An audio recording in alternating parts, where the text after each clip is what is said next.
वाह, क्या आईपीओ है।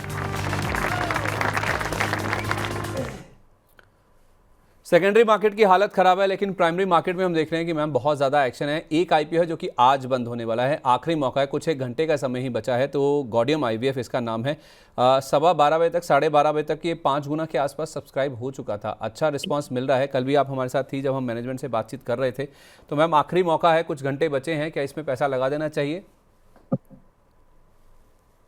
इन्वेस्टमेंट के लिए ठीक है, और प्रीमियम लिस्टिंग की भी एक्सपेक्टेशन, बस इतना सा फर्क आएगा कि इतनी एक्सपेक्टेशन हम रख प्रीमियम लिस्टिंग में शायद उतनी ना ले, बिकॉज ब्रॉडर मार्केट अगर लिस्टिंग डे वाले दिन आपका मोर देन 1% के आसपास डाउन रहा है, तो उसको उस सर में इसकी प्रीमियम लिस्टिंग इसी घट सकती है। That is the only thing to be consider in given condition. बाकी बिजनेस ऐसा है कि आपको खरीद के करके चल सकते हैं। आप आईपीओ मिल जाए, इसको रखिएगा, ये अच्छी पोटेंशियल वाला बिजनेस लगता है।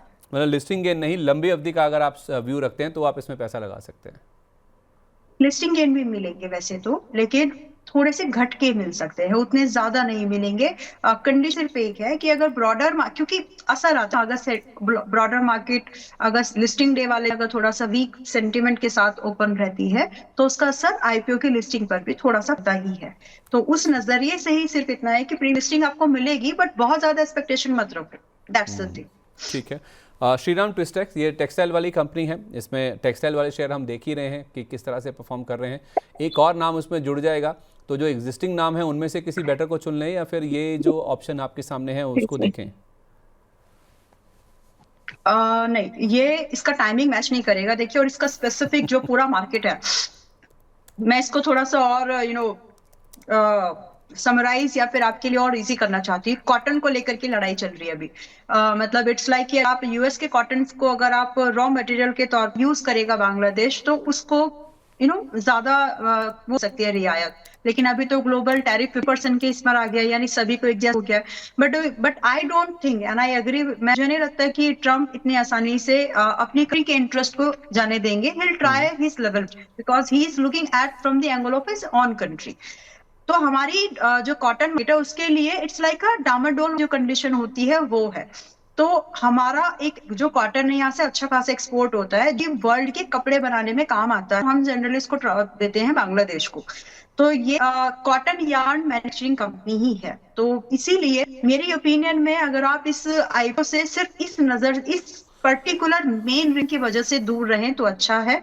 बाकी आईपीओ प्राइस बैंड, एक फ्रेश इशू, आईपीओ का साइज बहुत छोटा है, जल्दी भर सकता है इजीली, ये सारी चीजें ठीक है। बट ये कंपनी, ये इंडस्ट्री अभी थोड़े स्ट्रेस में है, और स्ट्रेस में ऐसी नई कंपनी के ऊपर दाव लगाने की मुझे नहीं लगता जरूरत है। जो एक वेल इन्फॉर्म चार्ट है, बीटीएल हो गया, वर्धमान पॉली हो गया, वीएसटी इंडस्ट्रीज हो गया, अब वहां नॉट वीएस सॉरी, आप इन कंपनीज पर आप ध्यान लगा के देख सकते हैं। बट इस आईपीओ को प्रीमियम लिस्टिंग की अगर आपकी अपेक्षा है, अवॉइड करिए, अवॉइड कीजिए। अगर आप प्रीमियम लिस्टिंग की उम्मीद करें, इससे आप दूर ही रहिए। एक बड़ा इशू अगर हम देखें, आप श्रीराम ट्विस्टेक्स की बात कर रहे हैं कि अगर छोटा इशू है तो आप क्लीन मैक्स एनवायरो एनर्जीज को आप देख लीजिए। 3,100 करोड़ रुपए का इशू है, 1,200 करोड़ रुपए कंपनी के पास आएंगे, और 1,900 करोड़ रुपए का ओएफएस है।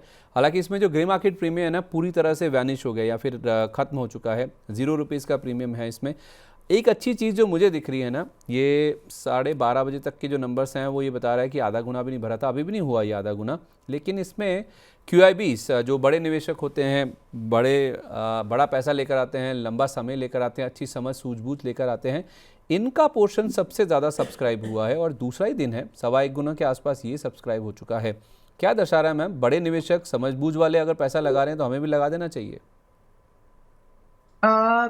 पी बहुत मतलब महंगे प्राइस पर आया ये, और इंडस्ट्री सनराइजिंग है, तो बड़े इन्वेस्टर्स इसमें पैसा लगा रहे हैं, लेकिन का व्यू क्लियर है कि वो लोग इसको होल्ड करेंगे कुछ समय के लिए। So if you are some that you are looking only for the premium listing, don't do, because वो प्रीमियम लिस्टिंग वाले दिन के हिसाब से नहीं लगे पैसा। आप एंकर लिस्ट को ढूंढेंगे तो आपको समझ में आएगी कि इसमें कौन कौन आए हुए।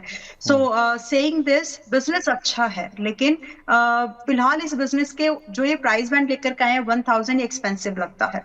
तो इसकी जगह जगह पे आप सेकेंडरी मार्केट में कुछ ऑप्शंस ढूंढिए। अगर आप वहां पर कंफर्टेबल हो तो वहां पैसा लगा सकते हैं। मुझे यहाँ पर प्रीमियम लिस्टिंग बहुत ज्यादा होते हुए लगती नहीं है।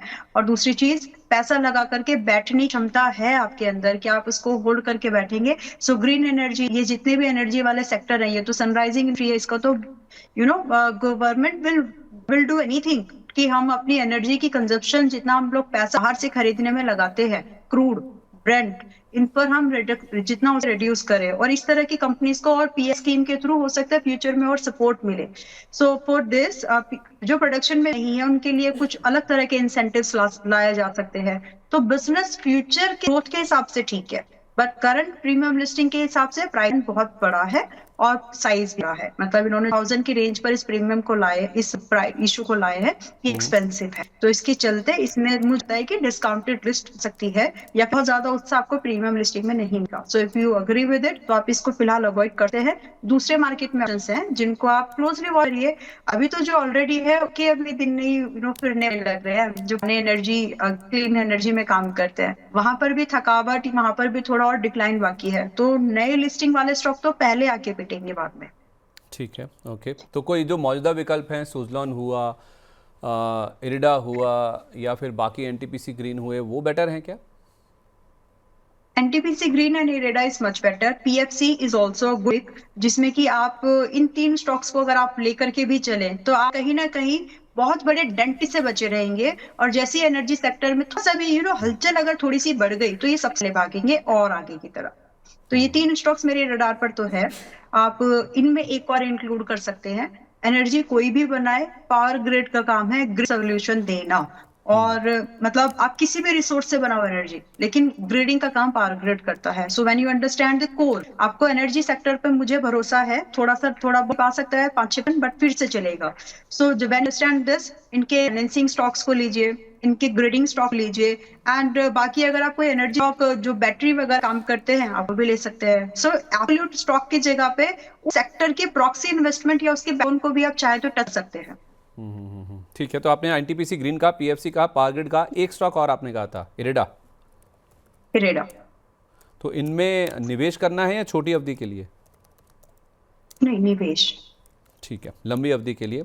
इस स्पेस में अगर आपको रहना ही है तो clean max enviro energy solutions के बजाय NTPC green, PFC, power grid, IREDA जैसे स्टॉक्स को आप देखिए, वो आपके लिए ज़्यादा बेटर है। डायमंड ज्वेलरी वाला मैम आपको तो पसंद होगा ही, महिलाएं डोमिनेट करती हैं स्पेस को, तो 12:30 बजे तक इसमें हालांकि रिस्पांस नहीं था। तो ये ज्वेलरी ना खरीदें, इसका शेयर खरीद लें, लेकिन शेयर भी खरीदने को तैयार नहीं, मतलब आईपीओ में पैसा लगाने को तैयार नहीं है कोई। 5% के आसपास ही भरा है ये, और 9 रुपये के आसपास का प्रीमियम ज़रूर है। 386 वाला 395 रुपये पर लिस्ट हो सकता है। तो इसमें आप पैसा लगाएंगी या ज्वेलरी खरीदना पसंद करेंगी? प्राइस बैंड अच्छा नहीं है, तो इस वजह से अगर आप इसको अवॉइड करना चाहें तो कल भी हम लोगों ने अच्छा खासा एक्सप्लेनेशन इसके बारे में किया ही है कि हर ज्वेलरी शॉप पर आपको डायमंड, हर ब्रांडेड ज्वेलरी शॉप पर आपको डायमंड मिल जाएगा। बट ये स्पेशलाइजेशन करके लेके आ रहे हैं कि हम डायमंड ज्वेलरी में अपना स्पेशलाइजेशन दे रहे हैं। एक्सपेंडेबल बिजनेस अच्छे से ग्रो कर सकता है, बट एक अवेयरनेस होती है ना कि एंड यूर को वो ट्रस्ट फैक्टर नहीं आता। The trust they can make on the silver और गोल्ड, वो यहाँ दिखता है डायमंड ज्वेलरी को। तो अवेयरनेस का भी एक बड़ा कंसर्न रहेगा। तो if you are a very informed investor, मैंने इन्वेस्टर वर्ड जान के यहाँ पर यूज किया है, you can hold your position. I mean it's not like कि आप यहाँ पे प्रीमियम लिस्टिंग का ही गेन करके आए और आपको यहाँ पर पैसा बन जाएगा। You might get mistaken over. आपको ये पैसा लगा के छोड़ना पड़ेगा, तब जाकर के आपको 400-450 के भाव दखते हैं। तो पैसा लगाए, लेकिन इन्फॉर्म्ड डिसीजन हो तो ही। सिर्फ प्रीमियम लिस्टिंग मिल जाएगी डे पर, वैसा वाला व्यू नहीं है। ये आपको होल्ड करना पड़ेगा, मे बी कम से कम 3 to 6 मंथ। ठीक है, ओके। कम से कम 3 से 6 महीना आपको इसके होल्ड करना पड़ेगा। कल एक आईपीओ खुल रहा है मैम, वो है ओमनीटेक इंजीनियरिंग का। ज़रा इसको लेकर बताइए। 216 से 227 रुपये का प्राइस बैंड है, 418 करोड़ रुपए का इशू है, 418 करोड़ रुपए का फ्रेश इशू है। टोटल साइज़ तो 583 करोड़ रुपए का है। ग्रे मार्केट प्रीमियम है 7 रुपये के आसपास का। इस बिजनेस मॉडल को अगर आपने देखा हो, क्या इसमें दम है? मैंने इसको अभी डिटेल में ट्रैक नहीं किया क्योंकि रिसेंटली खुला है। So I will look into the complete details. हो सके तो हम कल वगैरह इसके बारे में बात कर सकते हैं। चलिए ठीक है, तो कल जब खुलेगा तो कल इसके बारे में ज़रूर बातचीत करते हैं। तो अभी के लिए ये है कि आप जो क्लीन मैक्स वाला आईपीओ है उसके बजाय जो लिस्टेड प्लेयर्स हैं उनमें ज़्यादा फोकस करें, और गॉडियम आईवीएफ जिसका आज लास्ट डे है वहाँ पर ज़रूर पैसा लगा सकते हैं, लिस्टिंग के लिए भी और लंबी अवधि के नज़रिए से भी। तो इसी के साथ प्राइमरी मार्केट से जुड़ा हुआ जो कवरेज है उसको हम यहीं पर विराम देते हैं।